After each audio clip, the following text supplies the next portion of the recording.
Assalamualaikum warahmatullahi wabarakatuh. Pakai ini aja. Amin.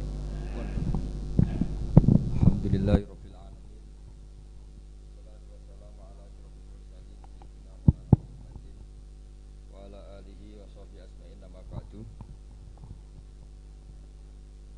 Ini saya baca kitab teksnya Mbah Hasyim. Bismillahirrahmanirrahim. Alhamdulillahirabbil alamin wassalatu wassalamu ala sayyidina Muhammadin asyrofil mursalin wa khatamin nabiyyin wa ala alihi at-tayyibin wa ashabi at-tahirin ajmain amma ba'du. Yang saya hormati pengasuh Pondok Pesantren Tebu Ireng Kiai Haji Abdul Hakim Mahfud beserta Bunyai. Mriki wonten beberapa cucu Kiai Hasyim semuanya yang saya hormati. Dan yang saya hormati Dr. Mustain Syafi'i yang saya hormati semua, Gus Fahmi semua yang saya hormati. Saya langsung ke poin ya, bahwa orang yang sudah meninggal itu statusnya itu terserah anak cucunya, sehingga ini masalah besar. Jadi saya ulang lagi ya, jadi orang yang sudah meninggal itu dia berstatus apa itu terserah anak cucunya. Sehingga kalau anak cucu ini, kalau dalam bahasa Gus Hakim tukrosnya itu tidak dijaga, maka akan bahaya sekali. Dulu Nabi Ibrahim karena punya anak bernama Ishak. Ishak punya anak namanya Yakub. Yakub punya anak namanya Yusuf. Terus Yusuf bin Yakub bin Ishak bin Ibrahim. Yakub ini oleh orang Israel diberi gelar Abu Bani Israel. Jadi nama lainnya Yakub itu apa? Israel. Sehingga ketika beliau wafat dan kebetulan di negara Israel itu diberi bendera Israel, dan karena Israel itu identik dengan Yahudi, seakan-akan Ibrahim itu ya pendiri Yahudi, sehingga Allah membela-bela Nabi Ibrahim dengan kata-kata maka Ibrahimu Yahudiyam wala Nasrani, karena punya cucu yang meninggal di Israel dan dikira seperti itu. Kita tahu banyak guru-guru kita yang madhabnya ahli sunnah. Kalau menurut PBNU ditambahi ahli sunnah an-nahdiyah itu. Saya tidak tahu itu tambahan itu legal apa ilegal, tidak tahu itu. Tapi kalau anak cucunya itu kubu sebelah, itu nanti ya terus gak dikholi, terus diharamkan khol. Kemudian pendapat itu seakan-akan warisan dari leluhurnya. Sehingga kalau dalam tradisi orang-orang Arab dulu, kama tasyarrafa bi Muhammadin adnan. Jadi orang itu mulia bukan berdasar mbahnya, tapi berdasar cucunya. Ini perlu dicatat ya. Bukan kayak orang Jawa, keramat munut gandul apa? Keramat. Saya yakin andaikan Mbah Zubair tidak punya putra sebesar Mbah Mun, mungkin yang datang ke kholnya juga sedikit. Orang juga nggak bahas lagi Mbah Zubair. Baru kaja punya putra Mbah Maimun, punya murid Mbah Sahal dan yang lain-lain, orang bahas lagi Mbah Zubair. Andaikan Mbah Hasyim tidak punya murid sekali bertokoh-tokoh kayak Mbah Siddiq, abahnya Kiai Haji Ahmad Siddiq, Kiai Satori di Cirebon dan beberapa kiai termasuk Mbah Dowi, mungkin orang juga gak bakas Mbah Hasyim. Andaikan orang enggak, Mbah Hasyim tidak punya putra Gus Wahid, tidak punya cucu, tidak punya menantu kayak Mbak Mak Somali yang ngarang Sorop, Mbah Muhaimin yang mendirikan Darul Ulum di Mekah, juga orang tidak akan bagi bakas Mbah Hasyim. Apalagi kalau cucunya terus kedonyan, terus pondok tiga pabrik, istaqobbalallahu minna minkum taqabbal ya karim gitu. Nah, terus sana ini kan sehingga nah di sini nih kritiknya Imam Syafi'i terhadap murid-muridnya Imam Les. Itu tidak ada orang ahli fikih sepinter Imam Les. Imam Malik itu dalam fikihnya itu pinter Imam Les, sehingga Imam Syafi'i yang muridnya Imam Malik pernah ngendikan Al-Laitsu afqahu min Malik illa annahu doya'ahu ashabuh. Imam Les itu lebih ahli fikih ketimbang Imam Malik, tapi sing kurang ajar itu muridnya doya'ahu ashabuh. Murid-muridnya tidak mendokumen mazhab-mazhabnya Imam Les, akhirnya indiros itu hilang. Ini saya cerita dulu nanti. Bapak saya Kiai Haji Nur Salim itu cita-citanya hanya satu, aku kepengen hafal Quran kayak hafal Fatihah, dan itu kesampaian. Beliau dulu dekat sama Mbak Adnan Ali di sini, Saya dengan Gus Kiki ini dengan Gus Hakim juga senasab karena ya sama-sama zuriyah Mbah Sambu. Ini ada Lek, kalau saya manggil Lek Laili ini. Saya seperti kaidah ya, kalau nggak pernah sepuh itu haram undang saya, ini harus dipegang. Karena ya agak kurang ajar lah, wong ndak lebih sepuh kok ngongkon itu kan ndak sopan itu. Jadi tapi kalau lebih sepuh ya saya nurut. Tapi begini, saya beri sekian contoh kualitas karangan. Ini yang mungkin alpa dari Mahatali. Ini saya tegur, betul-betul saya tegur. Dan ini niat saya baik. Saya sering meneliti karangannya Said Muhammad, banyak dan saya baca. Itu selalu wa sahbihi ajmain. Di sini Mbah Hasyim juga menghentikan wa ashabihi at-thahirin ajmain. Fa inna hadhil kalimata kalimatun fariqatun bainana wa bainas syiah. Fa inna nukrimu jami'as sahabah wa hum yukrimuna sahabiyan wa ahanu sahabiyan akhar. Itu harus disarai, jangan menjadi monoton ajmain. Saya ngaji di mana-mana selalu pakai khutbah yang konvensional wala ali washabi asmain. Selain males nggih khutbah sing engkek, juga gak tipikal orang engkek. Meskipun saya bisa bahasa Arab. Karena ajma ini kalimatun fariqah. Bahwa yang membedakan kita dengan kelompok itu adalah kita menghormati semua sahabat. Jika Mbah Hasyim ketika mengatakan ajmain dengan energi yang luar biasa, bukan monoton ajmain. Nah sekarang banyak santri yang bilang ajmain itu ya mergo hafalane mau ajmain. Maksudnya piye ya ora roh. Pokoknya ngarepe nun rabbil alamin mursalin ajmain. Itu santri kriminal ya. Itu harus ditobatkan ya. Kalau saya jadi gurunya, jadi Pak Musta'in itu tidak saya luluskan di Mahatali. Karena ngelafatkan ajmain orang Jawa itu ora paham. Jadi ajmain itu kalimatun fariqah bainana wa bainas syiah fa inna nukrimu jami'as sahabat. Jadi semacam maklumat. Semacam apa? Maklum. Begitu juga menyangkut sholawat. Ini ada Abdul Muta'alim, kebetulan saya kaji itu An-Naur Robek, karena itu cara saya memarahi Mahatali di sini nanti. Marahi itu bagus lah, karena kadang-kadang ilmu harus disampaikan dengan marah, tapi tidak emosi. Sayyid Zabidi ketika memaknai sholawat itu luar biasa. Sampean bisa ngecek di Fadhailus Sholawat ala Rasulillah sallallahu alaihi wasallam. Itu kalau ngendikan itu wah luar biasa. Nabi itu jadi nabi setelah Isa bin Maryam yang dituhankan. Kita tahu Isa itu solehnya masya Allah, nggak punya istri, nggak punya anak, nggak punya harta, nggak punya apa-apa. Dan kalau dipisai orang ya tidak balas, ditabok kanan dikasih kiri, pokoknya terlalu sempurna sampai dianggap anak Tuhan. Nabi itu jadi nabi itu setelah Nabi Isa. Nabi yang begitu dimuliakan sampai dianggap sebagai anak Tuhan. Sehingga Nabi itu ada traumanya. Saking traumanya Nabi itu kalau dahar itu di depan umum dan duduknya agak kurang priayi. Sehingga kalau ada orang lewat yang belum iman bilang hadar rajul alladzi yas'umu annahu nabiyyun ya'kulu kama ya'kulul abdu, ini tahu orang yang mengira dirinya nabi tapi kalau makan tidak priayi. Seperti makan gaya makannya budak. Tapi Nabi dengan rileks ngendikan wa ayu abdin a'badu minhu, siapa budak yang lebih baik ketimbang keperbudakan saya. Muridan bidzalika abdullah. Beliau merasa itu sebagai hamba Allah. Tapi apa yang terjadi? Itu perlawanan Nabi terhadap status bahwa seorang Nabi itu Tuhan. Nabi melawan terus menerus. Sehingga ulamanya juga ikut mengatakan gitu. Di antara ciri khas Nabi apa?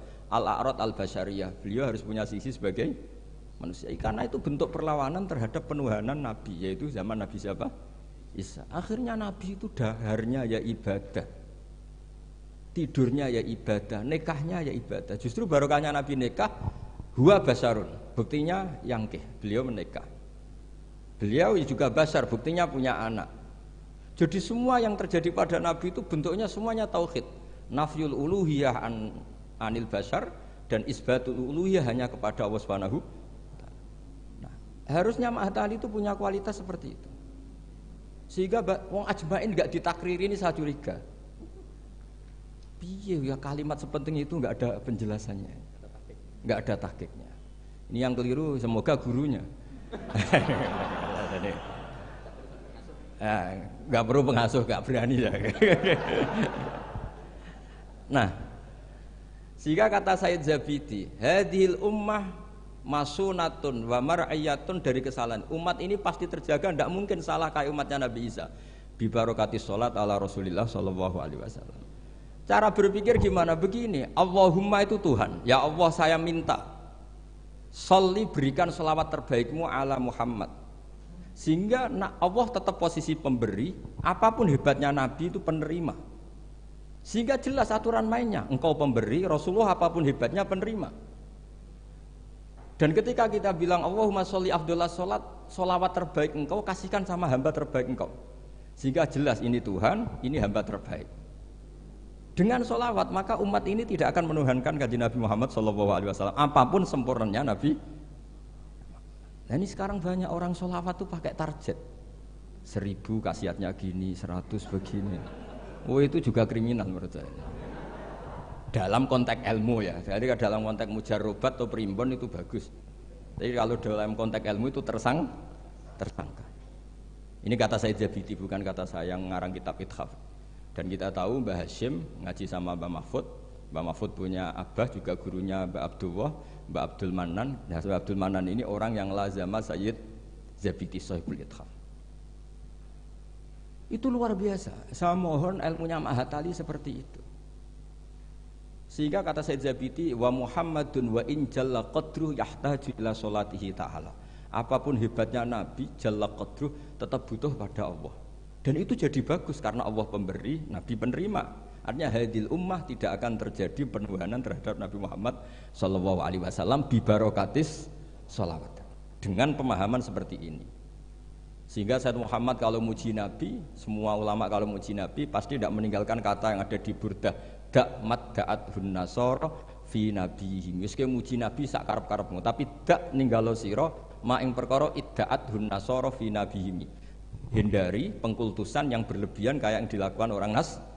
Tapi setelah itu dak mad da'at hun nasara fi nabihim wahkum bima syi'ta madhan fihi wahtakimi. Setelah kamu enggak terjebak paham Nasrani, silahkan muji Nabi setinggi-tingginya. Fansub ila dzatihi masyi'ta min sarafin wansub ila qadrihi masyi'ta min idhami fa inna fadla rasulillahi laisa lahu haddun fayuriba anhu natikun bifami dan seterusnya. Jadi ini Mahatali, bukan mubtadiin, bukan anak-anak TK. Jadi saya dulu dikasih Gus Fahmi itu siapa, pokoknya kitab ini pernah tak pelajari. Tapi saya senang belajar yang agak tukaran. Jadi kitabnya Basim agak serius saya pelajari itu memang Al-Jasus Antahrimin Nagus, karena saya punya yang dari Maktabah Turmusiyah sudah geger sama saya Fakih Mas Kumambang itu dijadikan satu. Jadi kitab seri itu Gus Fahmi, seri tarungnya itu. Tapi nggak apa-apa, ini kan ilmiah jadi bagus. Dulu tuh lama kalau bentrok itu rukun, tidak kayak sekarang. Biasa debat ya lucu saja karena ilmu. Sekarang enggak. Imam Syafi'i itu ya biasa ada cocok sama Malik. Padahal Imam Malik itu gurunya, tapi urusan apa? Urusan ilmu. Sehingga cerita di keluarga Termas itu paling masyhur. Saya pernah ngisi acara akhir sanas di Termas itu. Mbah Hashim itu mau ke Termas sama Mbah Dimyati, semua kentong beduk disterilkan. Karena yang datang Mbah Hashim yang ngaramkan beduk sama kentong. Itu Mbah Hashim senangnya bukan main, karena pondok Termas setua itu nggak pakai kentong dan beduk, berarti seide. Setelah jagungan sama Mbah Dimyati, ternyata ada santrinya. Sampun Mbah beduk mun kalau delikno sedanten. Hashim itu kagetnya. Oh ternyata akal-akalan itu. Saking lugunya santri pas masih jagungan sama Mbah Hashim. Sampun kalau delikno sedanten Mbah kentong kalian beduk mau aman, tapi Mbah Hashim sudah di situ. Saking lugune, saking gobloknya terserah lah. Dan itu dulu nggak masalah. Dulu nggak masalah. Karena penghormatan pada ilmu. Abu Hanifah itu tidak pernah kunut. Imam Syafi'i ketika sholat di masjid Abu Hanifah tidak kunut. Ikroman di hadzal madhab. Saya memuliakan madhabnya Abu Hanifah. Jadi saya mohon kualitas ilmu itu dijaga, terutama yang semacam maklumat. Kayak tadi Mbah Hashim bilang wa ashabihi at-thayyibin ajmain. Kata ajmain itu penghormatan. Kata at-thahirin juga penghormatan. Ciri khas ahli sunnah adalah berpendapat kullu ashabi Rasulillah udulun. Semua sahabatnya Nabi itu adil. Entah Bani Umayyah sekalipun itu adil. Sehingga Imam Bukhari meriwayatkan kadang ya dari Abi Sufyan, dari Muawiyah. Dan itu Mbah Hashim terang-terangan nyifati ashabihi at-thahirin. Jadi ini maklumat, lagi-lagi gak ditahqiqi ini. Ya, jadi ini karakter sih. Ya sudah tahu ini kemana. Pokoknya saya ngomong saja biar punya kegiatan. Loh, karena ini majelis ilmu sehingga saya agak kasar lah karena ini majelis ilmu. Jadi orang itu harus makanya dibak berjanji itu punya kualitas luar biasa itu juga karena maklumatnya. Misalnya ada orang yang memahami mbah-mbahnya Nabi itu begini. Dijawab oleh dibak berjanji oleh Simtuduror bahwa mbah-mbahnya Nabi luar biasa. Wa kaifala wa sayyidul akramu sallallahu alaihi wasallam wasitatuhul muntaqah. Nabi itu orang suci, enggak mungkin berpindah-pindah ke rahim yang najis. Nanti Nabi ikut mutanajjis. Jadi walam yazalillahu subhanahu wa ta'ala yang kulunin wa aslabi tohiroti ila arhamis tohiroti sakit hatta akhrajani Allah min baini abawaya wa huma lam yaltaqiya ala sifahin qad hafidhal ilahu karomatan di Muhammadin abahul amjada sonal ismihi tarakus sifaha falam yusim. Itu maklumat saratun saronurun nubuwati fi asari hurorihimul bahaya wa badara badruhu fi jabini jaddihi abdil muttalibi wabnihi semua itu maklumat. Sebuah karangan kayak Mbah Hashim itu harus semuanya maklumat. Jadi ketika beliau Mbah Hashim menghentikan adabul alim, orang alim itu banyak, tapi harus punya adab. Jadi orang dulu itu kalau ngendikan kualitasnya itu luar biasa. Ya hanya sederhana sebenarnya bilang ajmain, tapi kualitasnya luar biasa. Atau bilang Allahumma sholli ala Muhammad, kualitasnya luar biasa. Allahumma itu pemberi, Muhammad penerima, sehingga enggak akan terjadi menuhankan Muhammad. Terus sama ulama diteruskan dengan menambahi sifat al-a'rad al-basariyah. Jadi dugaan saya dan saya berkeyakinan Nabi Muhammad ketika dahar di depan umum dengan Nabi Isa yang sedang sholat itu afdol Nabi Muhammad sedang dahar. Karena dengan dahar itu ada nafsur rububiyah. Beliau memaklumatkan diri bahwa saya tidak Tuhan. Nah, ini di sini kenapa Allah muji Nabi Muhammad kadang dengan pujian yang sederhana. Wa ma arsalna qablaka minal mursalina illa innahum la ya'kuluna at-ta'ama wa yamshuna fil aswaq. Karena akluhum at-ta'am adalah maklumat bahwa beliau-beliau tidak Tuhan. Karena sampean sing mangan kan mergo lesu. Gak jelas untuk apa, atau mumpung gratis. Gak ada ibadahnya sama sekali gitu. Gak ada ibadahnya sama sekali. Tapi kalau seorang nabi dahar di depan umum itu maklumat. Makanya mal masih ibnu Maryam illa rasul qad khalas min qablihir rusul wa ummuhu siddiqah kana yakulani tu'am. Lu orang sebesar nabi lu hanya diberi status ini doyan makan. Lu itu kalau ada orang alim, misalnya ada orang alim alama, Dr. Musta'in itu suka makan, itu kan tidak madeh. Tapi kalau seorang nabi itu madeh karena dengan makan itu sama dengan nafyur rububiyah. Sehingga Nabi Isa disifati Allah kana yakulanit. Nah ini cerita-cerita jaga kualitas apa? Ilmu, ma'atali. Jadi ya sudah seperti saya di sini, jauh-jauh dari Rembang ke sini ini jaga kualitas adab. Wong diutus cucunya Mbah Hashim. Tapi tidak tahu kalau keseringan yang nyuruh yang agak dolim enggak. Tapi saya sudah benar jaga apa? Adab. Ini ada bulik saya karena sama-sama cucu dari Bani Abdul Aziz. Tapi ini cerita ya, jadi ilmu itu harus dijaga kualitasnya. Sama seperti ulama dulu bilang begini, tafsir Jalalain misalnya. Tafsir Jalalain itu kalau ngarang sederhana, tapi kualitasnya Masya Allah. Wa yuqaddaru qabla qaulihi ta'ala iyyaka na'budu qulu. Hanya gitu tok, tapi itu kualitasnya luar biasa. Sekarang anak-anak Mahatali ini enggak ngetes gurunya, anak-anak saja, biar kalau salah pantas. Kalau guru kan enggak pantas, apalagi pengasuh, ini anak-anak saja. Iya anak budu itu dawuhnya Allah pada dawuh Kanjeng Nabi. Ndak anak-anak aja disuruh jawab murid jenengan. Iya anak budu itu dawuhnya Allah pada dawuh Kanjeng Nabi. Itu kalau Quran itu dawuhnya siapa? Kalau itu dawuh Allah, Nabi, Allah ngendikan itu kepada Nabi problem enggak? Kepadamu kami menyembah. Problem enggak? Problem. Untuk menghilangkan problem itu sebetulnya sebelum iyaka itu ada kata kulu atau kul. Muhammad, kamu harus mengatakan iyaka na'budu. Bukan Allah langsung ngendikan kepada Nabi iyaka na'. Kalau begitu maknanya berarti aku nyembah kue. Fatal enggak? Fatal. Jadi kelihatannya hanya sederhana, wa yuqaddaru qabla qaulihi ta'ala iyyaka na'budu qulu. Karena hanya dengan cara itu makna menjadi sah. Yaitu Nabi dilatih Allah Muhammad katakan iyyaka na'budu. Akhirnya Nabi menirukan iyyaka na'budu.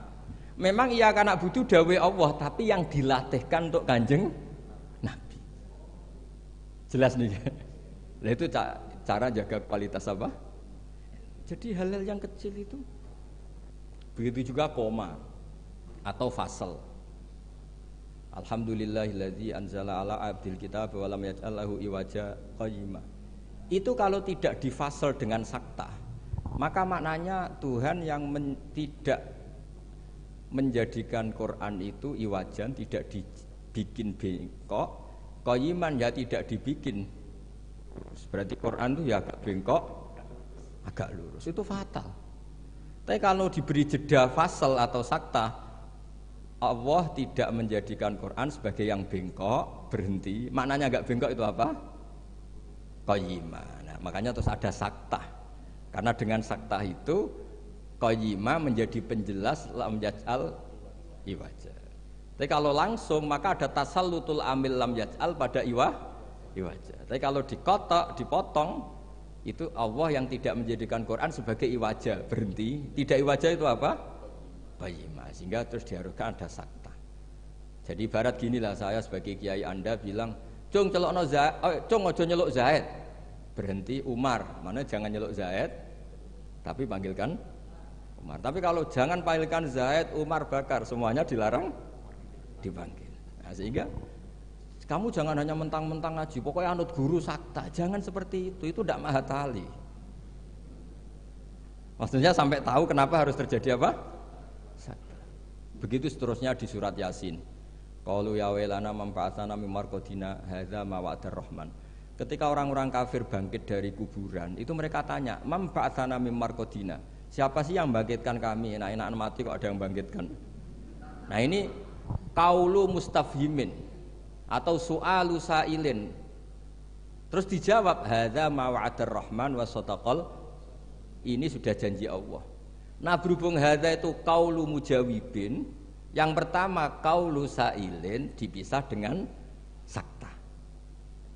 Jadi sakta itu tidak main-main, memang satu keharusan. Kalau dibaca langsung ya mamba'atana mimar kodina hadza, berarti siapa yang bangkitkan kami, yang bangkitkan Allah, ngomong-ngomong dewe dijawab-jawab dewe. Ya aku gak mahatali. Jadi kualitas ilmu itu dijaga sampai sedemikian rupa.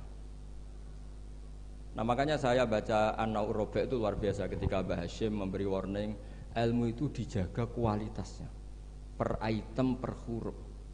Karena kualitasnya ilmu ya di situ itu.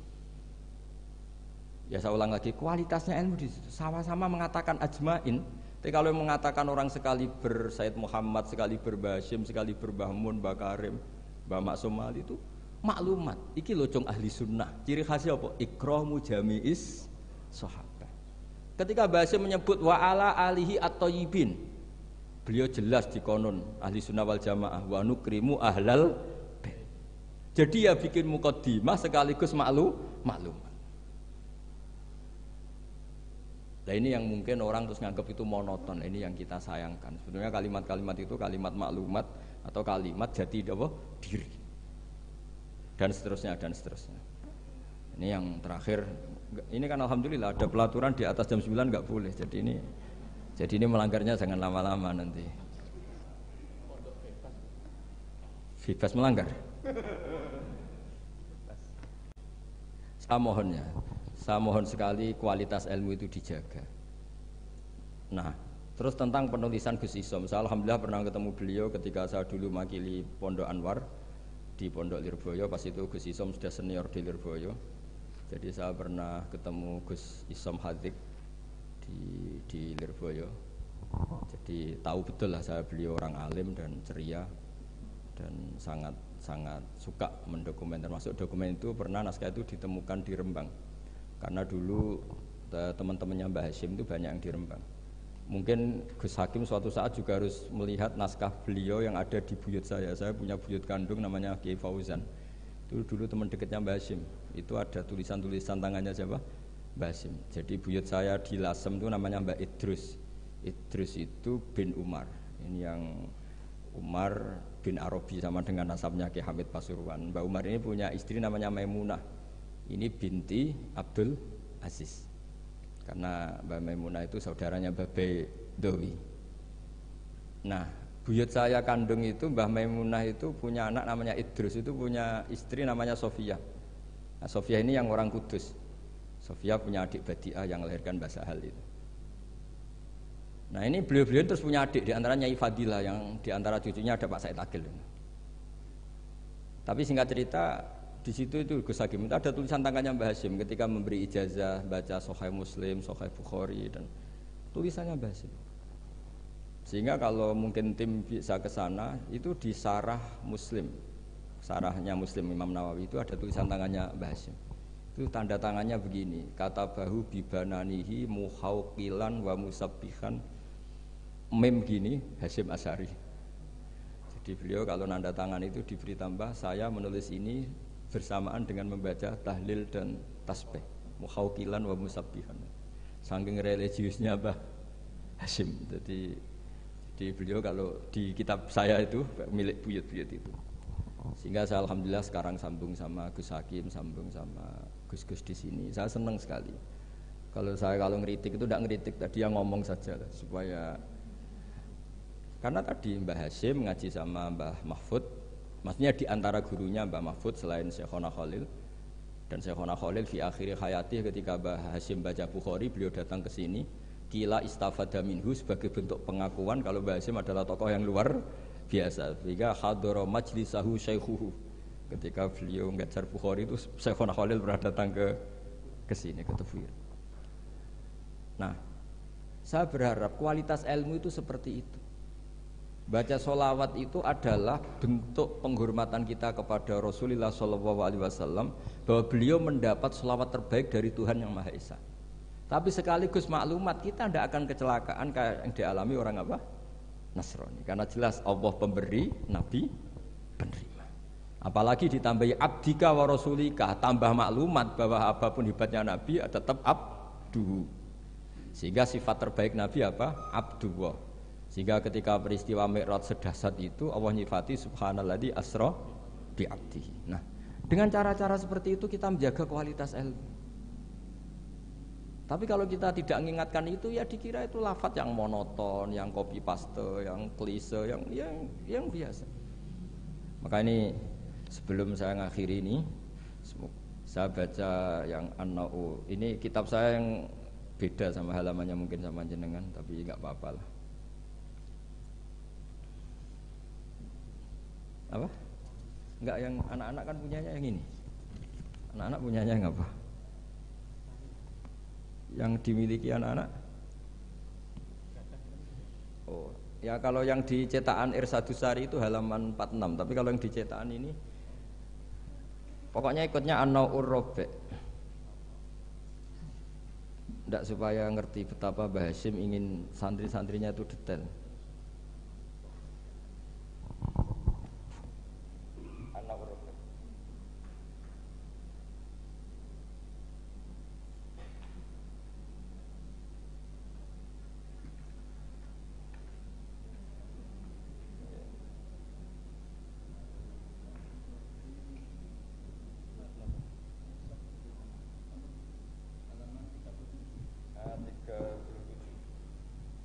Tapi yang saya baca yang 37 mulai warrofi ayyusofika mayakroh. Ya anak-anak kalau yang punyanya pakai yang kecil itu halaman 37 An-Na'ur Rabi' dan di Warrobi'. Ya, An-Na'ur Rabi' dan di yang Warrobi'. Ayyusofika mayakrohu qabla khifdihi tashihan jayidan. Imma ala syekhi aw ala ghirihi mimman yutkinuhu wa yahfaduhu. Ba'da dzalik hifdzan muhkaman. Summa yukarriruhu ba'da khifdihi tikrara muwadhifin. Terus sak teruse waqad taqaddama annal ilma la yu'khadhu minal kutub fa innahu min adharril mafasid. Jadi kalau orang hanya ngaji enggak pernah ditasihkan guru, kata Mbah Hasyim itu min adharril mafasid. Karena itu masyhur di kalangan kiai itu. Makanya di kalangan kiai itu masyhur gara-gara titik wong mati itu. Ada santri enggak pernah mengkonfirmasi baca Hayatun sauda dawaun min kulli da. Kitabnya dia itu titiknya 2. Jadi ular yang hitam itu obat dari segala penyakit. Nyalilah ular hitam dan itu kobra. Taqabbalallahu minna minkum, maksudnya mati. Nah, padahal sebetulnya itu teksnya habbatun sauda. Tapi kitabnya dia kelebihan titik dibaca hayatun sauda. Harusnya kan habbatun sauda. Makanya sama dengan Sa'duna fid dunya yang lagu kesangane Mbah Mun itu isfa'u lil mukhtar sebetulnya itu karena isfa'u nyafaati sira kabeh lil mukhtar mari wong sing bingung bila nuqtah. Nah, tapi nanti kalau setelah muji Sayyidah Fatimah wa abihal mukhtar bil kha karena maksudnya Kanjeng Nabi. Nah, hal gitu itu harus ditasih, jangan dengernya yang paling populer mukhtar terus semuanya.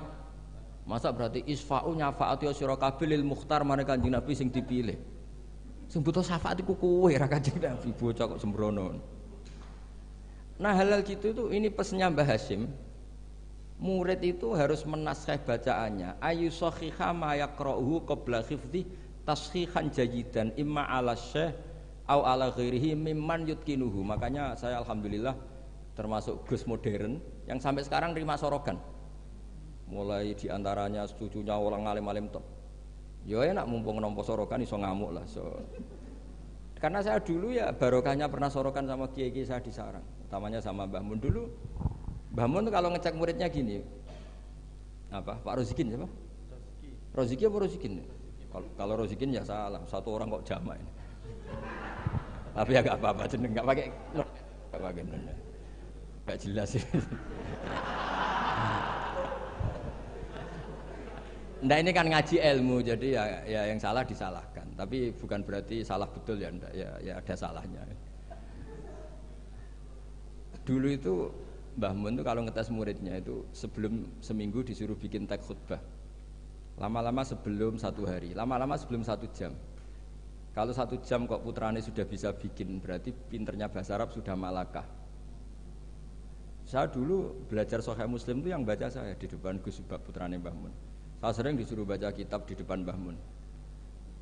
Sehingga saya baca kitab itu pede, bukan karena sombong. Saya baca depan Mbah Mun saja berani, kok di depan Mahatali Tebuireng enggak berani ini kan. Wong tak bodoni ya boroh-bora kan gitu. Kan. Jadi ini pesannya Mbah Hasyim loh, bukan pesannya Bahal. Ini pesannya Mbah Hasyim. Tak baca ya, awas kalau enggak dilakukan. Ini katanya Mbah Hasyim.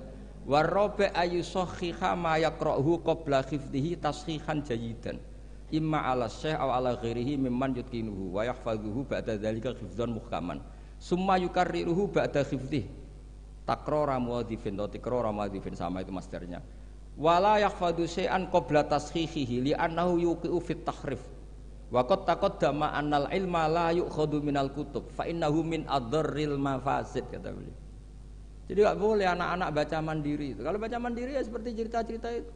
Lam tardiman ditanyakan gurunya. Gus maknane lam tardiman apa? Bareng tak delok jebule bab khat lam tarodaman. Diabrak dadi sitok macane apa?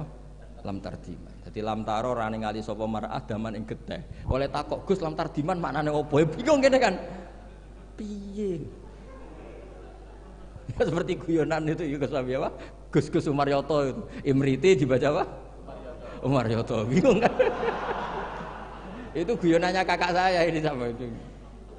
Gus Dur itu kalau ada Gus gak bisa baca kitab tuh Gus Dur manggilnya kan Gus Dur. Kalau ada tamu-tamu Gus yang gak bisa ngaji Gus Umaryoto udah teko maksudnya itu masyhur itu guyonan beliau itu kalau karena ada orang nggak bisa baca Imriti dibaca apa? Umaryoto. Jadi saya punya kitab Qiraah Sab'ah. Itu di situ cerita kenaifan orang baca. Dan itu fatal. Termasuk nyuwun sewu qori yang top itu dulu sampai alim gitu gara-gara baca itu salah. Sama gurunya dibenahin, terus dia sumpah-sumpah tidak datang ke gurunya sebelum alim alamah mengalahkan gurunya. Ini bagus kata Hasyim. Jadi orang tuh nggak boleh meyakini bacaannya sendiri sebelum ditasihkan ke guru. Itu kata beliau ad-darril mafasid. Karena tadi takutnya apa? Habbatun sauda dawaun min kulli da. Dibaca hayatun sauda dawaun min kulli da. Dan itu banyak cerita-cerita gitu tuh banyak. Makanya kalau guyonan kiai Jawa itu wal jarodi lan lawang. Muridnya protes, "Mbah kula gak ada makna iku walang." Lah ya walang sing nemplek lawang mergo wis kadung isin. Terus kadung isin. Watini lan alu. Ini yang cerita Mbah Mun bukan saya. Mbah, guru kula kok maknane elo, Mbah. Lah iya wit elo kena nggo alu. Asline wis isin. Wal ardi lan bom. Gurine bingung wal ardi kok bom. Bareng didelok jebule bumi dia. Ribet kan? Jadi harus ditasehkan. Yang saya pernah ngalami sendiri bukan jari itu, saya dulu ketika di madrasahnya Mbah Mun itu sekolah. Itu bab nyarai baca sarahnya Arba'in. Faman mengkote sapane wong saraka nyolong sapa man albedota ing anduk. Waduh gurune paling bingung. Cung mosok beda maknane anduk. Jebule endok. Tulisannya kan karena tulisannya sama. Nah, ini bagus ini kata Mbah Hasyim ini min adoril mafasid. Nah, termasuk asal-usul di karangnya nahwu juga karena itu. Ada orang Arabi kila datang ke Sayyidina Umar, wakila datang ke Sayyidina Ali. Si jelas Arabi tadi bilang gini, "Ya Umar, ya Amirul Mukminin, kalau Allah saja agak ngurusi Rasulnya apalagi saya." Terus lima ada kenapa? Terus dia baca innallaha bari'um minal musyrikina wa rasuli. Dia baca dengan apa? Jer. Berarti Allah tidak ngurus orang musyrik juga agak ngurus Rasulnya. Terus masyhur terus Sayyidina Ali ngutus Abul Aswad Ad-Du'ali kila Yahya bin Ya'mar disuruh ngarang bab ataf. Jadi pertama nahwu dikarang itu bab ataf. Nah, ternyata Abul Aswad Ad-Du'ali juga punya trauma. Sebenarnya kan bacanya wa rasuluh menjadi istinaf. Inna wa bari'un minal musyrikin wa rasuluhu yubari'un aidon. Nah, Imam Abul Aswad Ad-Du'ali juga punya trauma. Putrinya itu yang masih muda, masih anak-anak, ketika mengagumi perbintangan bilang ma ahsanus samai. Terus Abul Aswad Ad-Du'ali jawab ya nujumuha. Karena dengan dibaca seperti itu maknanya menjadi pertanyaan, langit itu yang baik apanya, Bah? Ya nujumuha. Allah innama ajibtu min husniya, saya ini kagum langit begitu baik. Mestinya bacanya ma ahsanas sama, aduhai begitu indah. Tapi dia bacanya ma ahsanus samai. Jadi artinya kalau bacaan enggak benar itu ya tadi min adril mafas. Jadi ini pesannya Mbah Hasyim. Jadi kata beliau apa ini waqat taqaddama annal ilma la yukhadhu minal kutub fa innahu min adril mafasid. Makanya nyuwun sewu sampai ada aliran wahdatil wujud, ada aliran-aliran menyimpang. Kadang takbirnya ya ada di Ihya, di Futuhat Makkiyahnya Ibnul Arabi. Tapi mereka baca tanpa guru sehingga ditakwil dengan khayalnya sendiri. Makanya man ta'alama bila sayhin fasayhuhu syaitan. Jadi Mahatali sini harus ekstrim. Jangan main-main. Ini fatwanya Mbah Hasyim menyebut min adorril mafasid. Bayangkan kalau gurunya min ba'dil mafasid. Wah, itu kan malah fatal lagi kan? Minal fasid akhoda minal fasid wa akhoda minal fasid. Nah, dikira induannya juga pas. Makanya kembali tadi statusnya Mbah itu terserah anak cucunya. Terus saya pernah Gus Hakim itu pernah saya di Palestina apa Israel lah terserah istilahnya. Ke makamnya Nabi Dawud itu nangis loh. Karena mereka bilang King David dan dikemuli bendera Israel. Ya coba misalnya ndak ada Quran, kita ndak punya Quran, pasti bilang Nabi Dawud itu Yahudi dengan atribut seperti itu. Ya dengan atribut seperti itu. Makanya Nabi Ibrahim itu luar biasa karena bejo di cucu Nabi Muhammad SAW yang dapat Quran yang membebaskan Ibrahim dari tujuan Yahudiyah maupun Nasraniyah. Terus diumumkan maka anak Ibrahimu Yahudiyah wala Nasraniyah. Loh kenapa sampai ada ayat itu? Karena Nabi Ibrahim itu dikelola mereka. Berarti disetatuskan oleh mereka dan mereka itu Yahudi. Artinya nasib anak cucu, nasibnya Mbah sudah meninggal terserah anak cucunya. Misalnya nyuwun sewu loh. Mbah saya itu misalnya orang alim. Wong alim biasanya kan rodok keramat lah. Biasanya terus tanah yake. Memang buyut saya tanah yake. Mbah Hasyim juga tanahnya banyak. Mbah Wahab juga tanahnya banyak. Terus anak putune ora iso ngaji, orang nganggep iku barokatul ilmi, dhisik mbahku iku kedonyan, mulane warisane akeh. Ya ribet lho. Ribet gak kira-kira? Ya dia tidak punya ilmu, mau apa coba? Mbahku dhisik wedonya kerja keras, buktine warisane. Akeh yo ana sapi, ana pitik. Berarti mbahku penggemar pitik. Ribet. Tapi nak ngaji, mbahku seneng pitik, mergo suarane pitik ku tasbih. Mbahku seneng sapi, sapi ku an'am. Guling-giling nikmati Allah. Lho Mbah Mun nganti sepuh itu masih punya wedhus sing rumah tuh kanca kula nganti sepuh wedhuse kathah. Mergo mamin nabiyyin illa waqatra al-ghanam, ndak ada nabi kecuali. Nah, artinya apa? Nak misalnya anak puture ngalim, kan mesti ditampil ngono. Jebule abahku seneng wedhus. Jadi gara-gara ralim ini kan mesti macane nganggo ilmune. Wah, Mbah Hasyim mau pinggir pabrik gula. Jadi cara berpikir ekonomis. Golek daerah ya ribet. Lah kok Mbah Hasyim mondok Mekah jare, Mbah Hasyim seneng plesir. Buktine taune Mekah. Ribet. Mbah Agep kerja ning Bin Laden. Wah ribet. Jadi mbah iku nasibe gantung. Nah ini melani Gus Isom luar biasa. Beliau ya tadi seperti kata tadi nulis terus diurip-urip meneh. Hidung ya jelas ya. Wong ini ngamuk sinten ya ora jelas, pokoke ngomong ngono ae Sus. Kowe salah paham karepmu ora karepmu pokoke niki ikhlas wonten mawon pokoke. Mboten maksud kula niki kula dari anak Gus Hakim dikek hak ngamuk, dadi ya sudahlah. Ngamuk itu butuh majelis. Jadi ya memang seperti itu. Coba nyuwun sewu beberapa orang top. Itu kan ya minna. Orang tahu semua lah Sarah itu istrinya Nabi Ibrahim. Iku sak dhuwure bunyai, zaujatun Nabi. Tapi sing wani nganggo jeneng Sarah iku rata-rata wong non muslim. Akhirnya seakan-akan Sarah itu figur yang non. Wes sekali-kali neng-neng itu anake jeneng anu Sarah. Ben bunyai Sarah. Sing mulang kitab Sarah. Ikuti kata bunyai. Dan ya lu yo nabi, gara-gara yang pakai mereka seakan-akan ya kubu mereka boleh sekali-kali Gus jenenge dan ya Yusua Yasa. Jadi status itu karek anak putu. Jadi ini cerita makanya kama tasyarrafa atau kama takarrama bi Muhammadin Adnan. Jadi Sayyid Adnan itu mulya gara-gara dia putu sing jenenge Kanjeng Muhammad sallallahu alaihi wasallam. Sehingga orang nyari-nyari Muhammad kok iso top ngono iku anake sapa sih, bae sapa sih, buyute sapa. Sama, orang kayak Mbah Hasyim itu dicari-cari, Mbah Hasyim itu turunan mana sih kok sampai stop gitu. Akhirnya diketahui Hasyim bin Asy'ari bin Wahid terus bin Anusarwan bin siapa sampai Mbah Sambu dan sebagainya. Itu versi catatan yang di dokumen Nasem. Jadi kalau versi di dokumen Nasem itu kalau nggak salah itu Mbah Hasyim bin Asy'ari ya, bin Wahid bin Anusarwan bin Abdul Azim bin Mbah Sambu kalau di dokumen. Tapi saya tidak tahu dokumen yang di sini. Atau sama-sama tidak tahu ya tidak tahu saya pokoknya malah ini kan ribet kan ini kan. Tapi ini cerita ya. Jadi makanya ketika saya diminta saya supaya hafal Quran itu bapak saya itu kalau ngendikan itu sederhana. Hak, kowe iku nak iso ya hafal Quran, aku babahmu hafal Quran. Akhirnya hafal Quran anakmu luwih di alasan gak hafal Quran. Jadi misalnya saya cucu Mbah Hasyim kok gak ngalim, anak pirang ngalim mesti nak bapak ya ora alim. Gampang.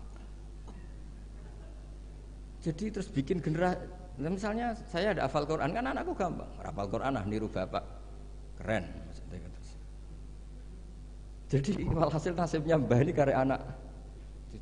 Makanya masyhur banyak ulama yang enggak dikholi bahkan mengharamkan khol karena anak cucunya enggak yang berpendapat disyariatkannya apa? Khol. Nah, itu. Jadi menurut saya peristiwa Nabi Ibrahim itu peringatan ke kita maka anak Ibrahimu Yahudiyah. Masa seorang Nabi kok terlintas itu Yahudi kan nggak mungkin. Tapi masalahnya ada namanya Yakub itu nama lainnya Israel. Sebenarnya Nabi Yakub juga ada Israel dengan makna Zionis ya enggak. Tapi tahu-tahu ada sebuah sistem yang seakan-akan seperti itu. Akhirnya Allah membuat tabri'ah maklumat bahwa Ibrahim disebegitukan itu tidak benar. Karena tadi sejarah orang yang meninggal terserah yang hidup. Ya, ngoten mawon. Assalamualaikum.